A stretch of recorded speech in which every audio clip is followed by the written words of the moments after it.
Strutton, and we're in the law offices of Strutton and Samaro on September the 11th, 1990, at approximately 12:30 p.m. We're here discussing the case of Commonwealth versus Carmen Woods, June term 1982, numbers 1142 through 1146. And we're discussing the case here with Homer Lane. Homer, keep your voice up and please respond to each of my questions. And if you don't understand any of the questions, please say so. Homer, where are you presently living? 1514 North Belch. And how old are you? 37. Are you presently under the influence of any drugs or alcohol? No. You speak, read, and write, and understand the English language? Okay. Now, Homer, am I correct in saying that you testified for the prosecution, and the prosecution captioned as Commonwealth versus Carmen Woods and Commonwealth versus Michael Jones? Yes, I did.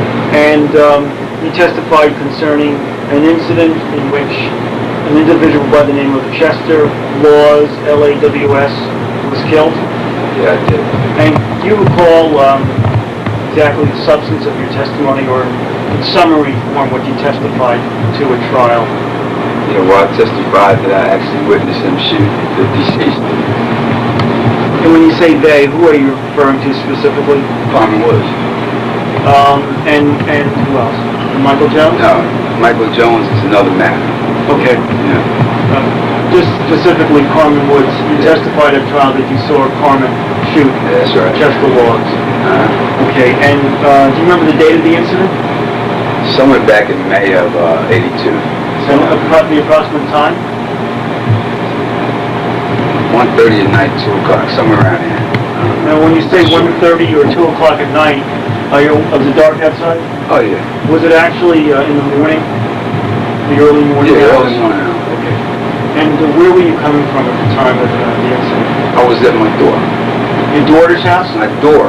I'm sorry, you're at the door. Yeah. And just briefly recount what you testified to at trial. Okay. At the trial, I testified that I was an eyewitness, that I saw him pull the trigger and shoot the deceased. And that's basically it. Okay. Mr. Lane, are you here today to recant that testimony? Yeah, I am.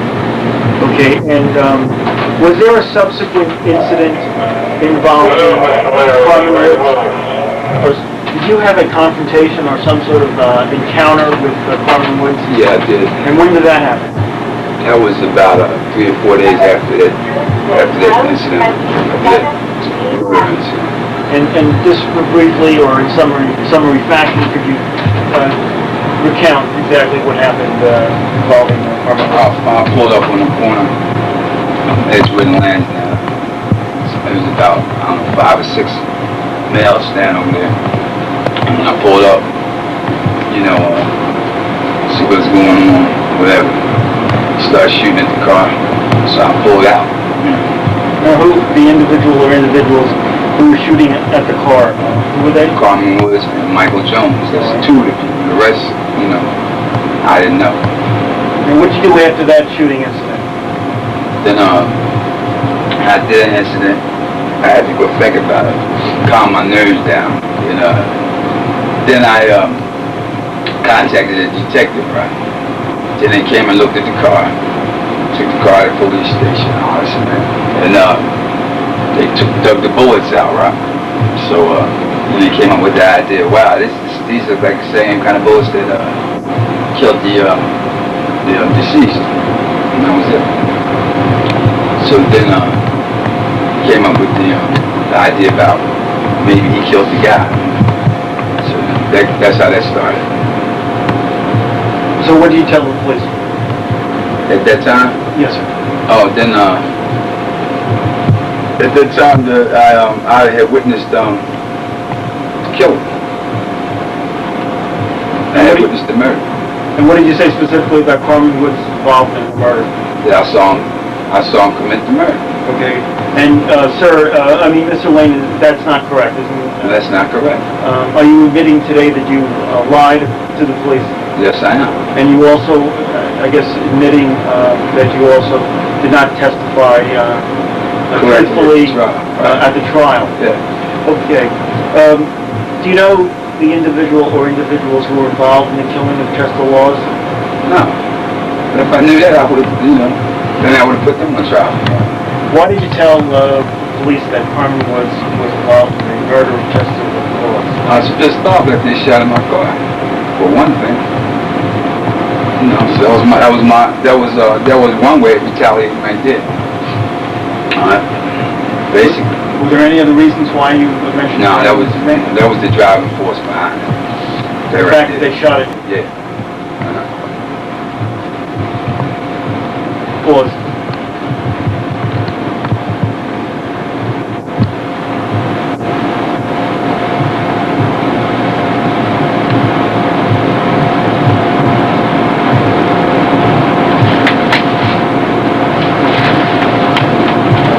Mr. Lane, I'm going to show you a document which is dated July the 18th, 1986. Can you identify the signature on this document? Yeah, it looks like mine. Okay, and you recall the circumstances surrounding the execution of this affidavit? Yeah, I do. And could you just briefly recount the circumstances? Okay, after a while, right? And like I said, I know these people, and so like I know other members of this family, Carmen Woods guy, and they were acting pretty nice about and stuff, this and that.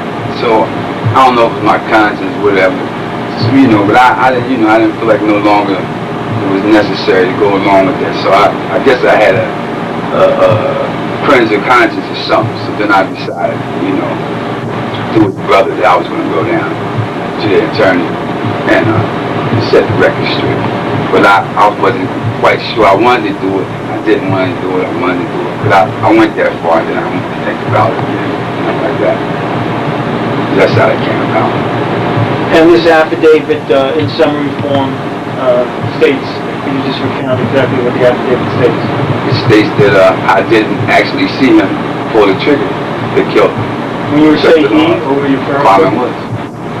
No, is everything in this affidavit the truth and to the best of your knowledge? Yeah, to the best of my knowledge, yeah. And is everything that you said today on September the 11th, 1990, to the truth and to the best of your knowledge? Yes, all is a rock. It's the truth. Are you willing to testify in court that you did not see Carmen Woods shoot Chester Laws? Yeah, I imagine I'm going to have to. And you're available to testify? Yeah, I will be. All right, Mr. Lane, thank you very much. Okay. Coming.